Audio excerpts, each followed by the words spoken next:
নমস্কার বন্ধুরা, আপনাদেরকে স্বাগত জানাই আরও একবার সনাতন ধর্ম ইউটিউব চ্যানেলের আরও একটি নতুন ভিডিওতে। আশা করি আপনারা সব ভালো আছেন, আমিও ভালো আছি।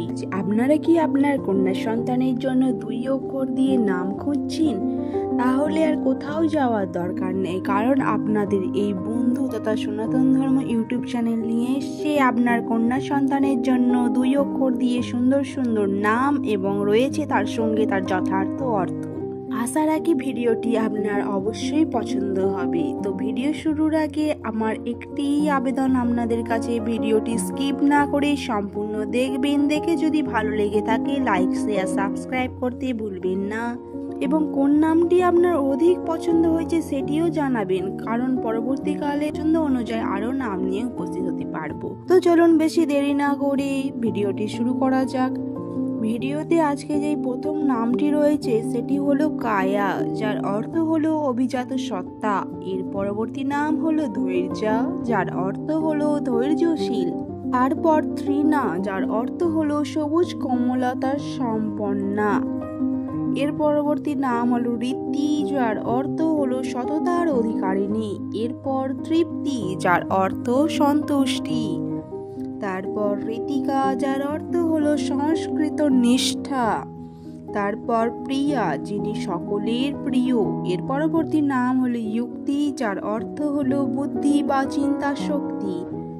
তারপর রমা, যার অর্থ দেবী লক্ষ্মী।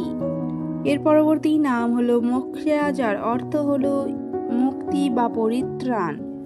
তারপর প্রাচী, যার অর্থ হলো সূর্যোদয়ের দিক। এর পরবর্তী নাম হলো রিমা, যার অর্থ হলো বৃষ্টি বা ছোট মেঘ। এর পরবর্তী নাম হলো সাচী, যার অর্থ হলো সত্যনিষ্ঠা। তারপর সুধা, যার অর্থ অমৃত।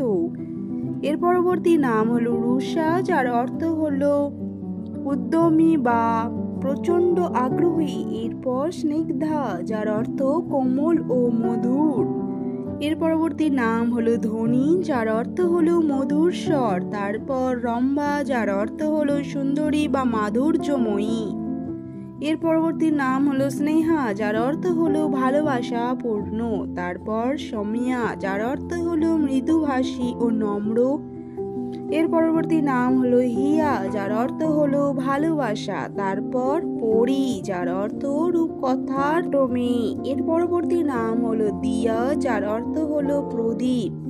তারপর সৃচ্ছে, যার অর্থ হলো সৃজনশীল। এরপর নির্ভীকা, যার অর্থ নির্ভীক বা সাহসী। এর পরবর্তী নাম হলো বিদিতা, যার অর্থ ন্যায়পরায়ণ। এর পরবর্তী নাম ঋণিকা, যার অর্থ মিষ্টি বা কোমল। তিথুজা, যার অর্থ অনন্য বা আলোকিত। এরপর সৌর্যা, যার অর্থ সাহসী বা বীর। এর পরবর্তী নাম হলো সৌজ্যোতি, যার অর্থ মধুর আলো।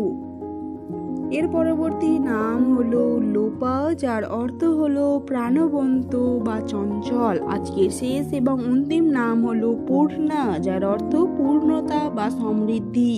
তো বন্ধুরা, এই ছিল 30টি নাম। আশা করি এই নামগুলি এবং তার যথার্থ যে অর্থ সেইগুলি আপনার অবশ্যই মনে ধরেছে। যদি ভিডিওটি শেষ পর্যন্ত দেখে থাকেন, দেখে যদি ভালো লেগে থাকে কমেন্টে জানাবেন। আর দেখা হচ্ছে অন্য কোনো এক গুরুত্বপূর্ণ ভিডিওতে। ততক্ষণের জন্য ভালো থাকবেন, সুস্থ থাকবেন।